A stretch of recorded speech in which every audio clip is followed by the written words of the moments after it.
বিসমিল্লাহির রহমানির রহিম।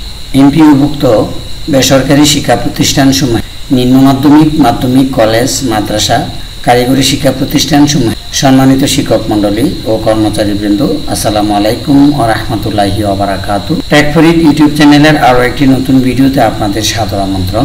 আমার আজকের এই ভিডিও টিউটোরিয়ালটিতে আপনাদের জন্য রয়েছে বেসরকারি শিক্ষকদের কোন গ্রেডে কত টাকা বেতন প্রাপ্ত হবেন তা আজকের এই ভিডিও টিউটোরিয়ালটিতে জেনে নিন। আপডেট জুলাই 2024-25 অর্থবর্ষ।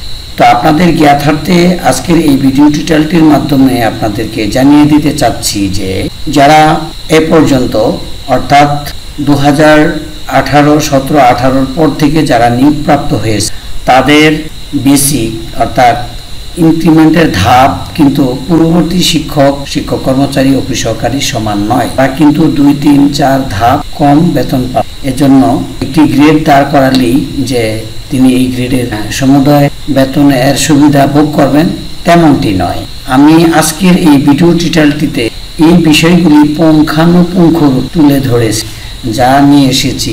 আর ভিডিওটি এমন হতে চলেছে যা আপনারা দেখার পর আশা করি আপনারা অনেক উপকৃত হবেন এবং আমার এই ভিডিওটির মাধ্যমে আপনারা অনেক কিছু জানতে পারবেন এবং এই তথ্যগুলো আপনারা যদি রেখে দেন তাহলে পরবর্তীতে আপনাদের বিভিন্ন কাজে আসতে পারে।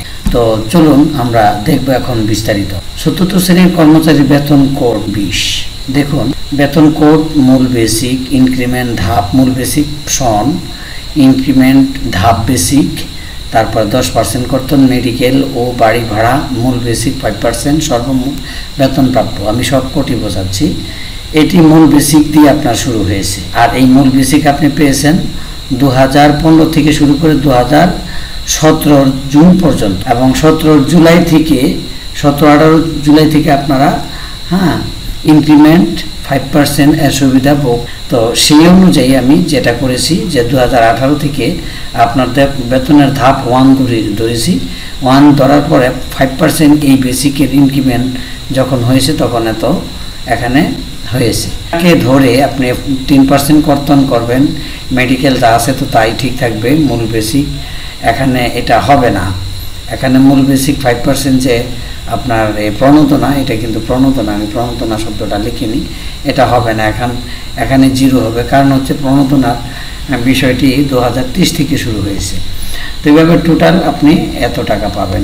ঠিক তদ্রূপ আবার এখানে 5% এই যে এই পূর্ববর্তী বেসিকরে 5% করলে এত আসে।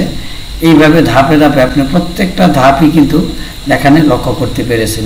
এটি কিন্তু 20 গ্রেডের সকল 20 গ্রেড 20 কিন্তু সকল ধাপের এখানে অর্থ আমি দেখিয়েছি।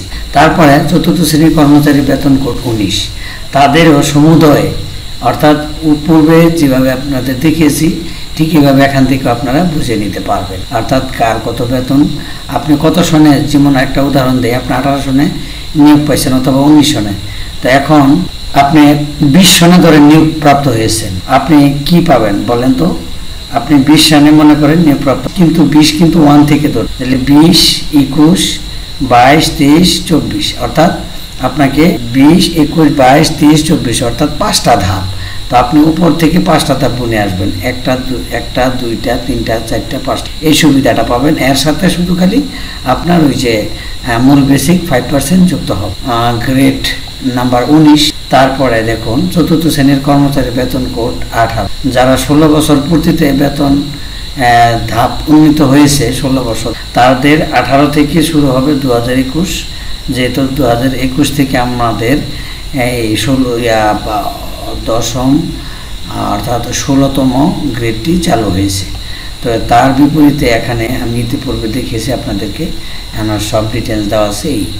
তারপর 2022-এ এত, 2023-এ 1000 টাকা যুক্ত হয়েছে, 24-এ 1000 টাকা 6000। তারপরে অফিস সহকারী, ল্যাব সহকারী বেতন কোড। তো এইভাবে পর্যায়ক্রমে আমি এখানেও দেখিয়েছি। আপনারা হিসাবটা যদি না বুঝে থাকেন অবশ্যই কমেন্টসে আমাকে নক করবেন, আমি ইনশাল্লাহ বিস্তারিত বুঝিয়ে দেব। তারপরে এখানে এটা হচ্ছে 16 গ্রেড, তারপরে হচ্ছে আপনার 15 গ্রেড। এইভাবে দেখুন, মানে সব একই নিয়মে রয়েছে যে ধাপে আছে। তারপরে আছে 14 গ্রেড, 14 গ্রেডের এখানে 14 থেকে শুরু হবে 2021, এর আগেরগুলি হবে না 14 গ্রেড। তারপর 11 গ্রেডে এখানে দেখুন আমাদের সকল ধাপের এখানে সব রয়েছে।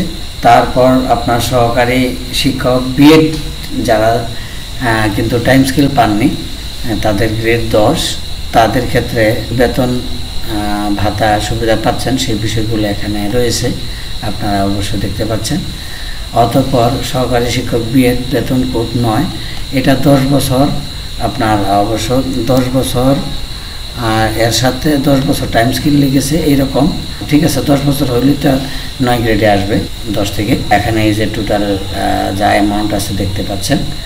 তারপর সিনিয়র শিক্ষক বিএড 16 বছর পূর্তিতে বেতন কোড 8, এরাও 2021 থেকে পাবে, যেহেতু 2021 জনবল কাঠামো পাবলিশ হয়েছে।